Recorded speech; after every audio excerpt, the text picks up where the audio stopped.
while they're in the deer stand or the deer blind? Well, there's a lot of mistakes. Obviously, it just depends on the situation, the scenarios, and all that. Part of it is the people from the beginning approaching their stands sometimes, and they just don't think about the approach as much as they should, what they're alerting deer, what the wind's doing, whatever. Sometimes they cripple themselves before they ever get to a stand or a blind. I mean, many times I've wanted to go to my best blind or the one I felt good about or stand and wouldn't go because the conditions weren't exactly right. I didn't want to educate the deer. It took a long time to realize don't educate the deer you're hunting by over hunting them or pushing a bad situation. So that's the beginning. The other is people, obviously, don't, and I was guilty of this for many years, don't stay long enough. You get in and hunt that first hour or two, get bored and get down, or don't get in early enough in the evening to let things calm down enough. So your approach and the amount of time you spend can be detrimental to you. I also believe that people just aren't alert very much in their stands. They're hunting and they're looking, but their mind is somewhere else. And now when you got cell phones, it's even worse. You're looking at cell phones, texting back and forth. You're missing some things. And people say, I'm not missing nothing. I'm alert. Well, I had an outdoor rider one time. I put him in a stand in a really good spot. I expected him to shoot a really good buck. And he comes in that evening or that after dark. I pick him up, and he hadn't seen anything, but he had a good hunt, and he read an entire book. I said, "You did what?" And he goes, "Yeah, I read this whole paperback this evening." I said, "Well, Mister," I said, "You need to, you don't need to be reading up in the stand. You need to be watching and listening." "Oh, I don't miss nothing. I'm looking up." "Well, how do you read an entire book? I'm promising you're missing something." And the next day I proved it to him because I put him in the same stand, and just for fun, I snuck up on him and ended up right below his tree while he was reading, and he didn't hear me.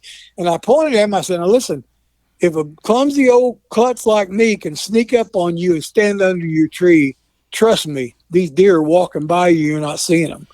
And it made a point, and I didn't do it. It was just like, you got to pay attention. And not only visually, but even listening. A lot of hunters make mistakes.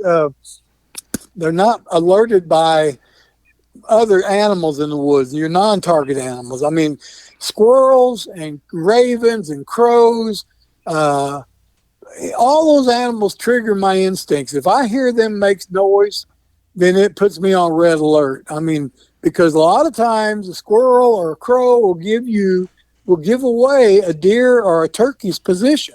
Not all the time, but when a squirrel jumps up off the ground and starts barking real loud, something's going on. He saw something, he's paying attention to something, he's alerting the other squirrel to something going on. That something going on could be a coyote, it could be a hawk, but it also could be a buck deer or a strutting gobbler.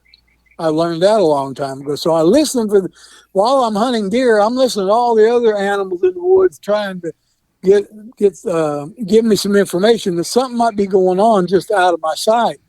And there's where the call really came in handy for me, because I'm an aggressive caller anyway.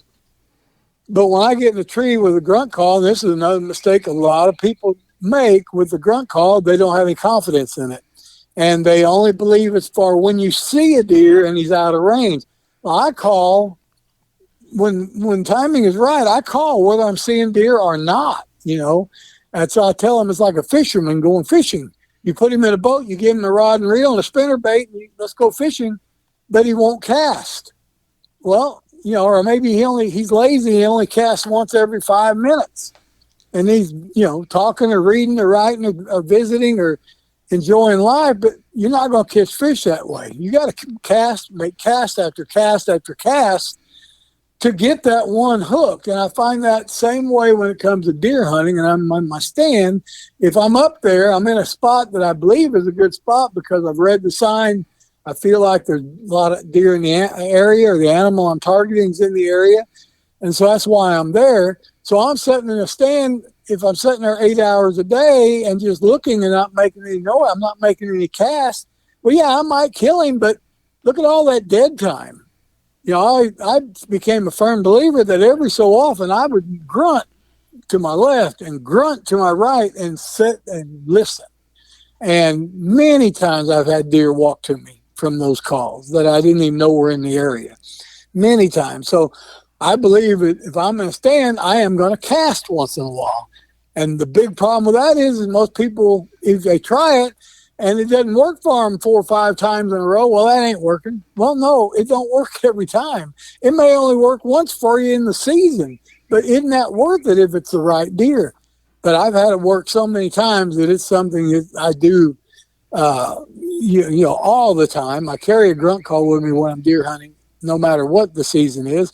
But I also realize that as the rut factors phase in, the pre, the peak, and the post rut makes that call even better. So I use it even more during those times, and I call blind a lot because I want to cast out there. Because in the Ozarks, where I'm from, and then of course up in Canada and the areas you guys are at, my gosh, it's thick. You know, deer can be walking around you within 60, 70, 80 yards, and you don't know it, you know? Right. And that call helps me reach out there and say, hey, I'm a deer, come here, every so often. And it has produced that way. So a lot of mistakes you can make hunting, but one of them with pertaining to the call is you just don't have confidence in it and you don't use it enough at the right time of year.